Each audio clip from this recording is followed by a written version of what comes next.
Assalomu alaykum va rahmatullohi va barakatuh. Hammamiz sizlar sport bilan o'tgan nomli challenge'imiz bugun 87-kunidamiz. Inqirozning 2 sababi nomli bir yangi hikoya ulashib ketmoqchiman. Qadimgi Eron hududida Sosoniylar sulolasi hukmronlik qilgan. Ulardan Anishirvona Odil degan bir podsho bo'lgan.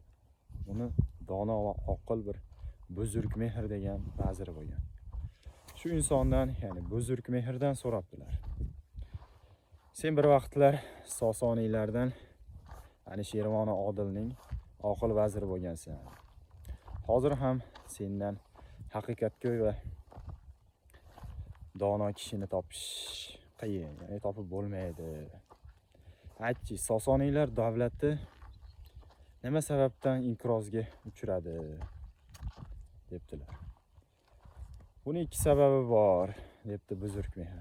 Birinchisi shuki, podshohlar atrofidan dono va fozil kishilarni uzoqlashtirib, davlat ishlarini besavod va pastkash kishilarga topshirib qo'ydi.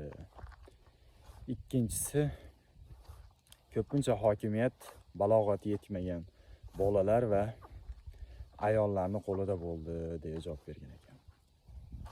Ya'ni shunday holatda bo'lsa, davlatning inqirozga uchrashi yuqori bo'lar ekan.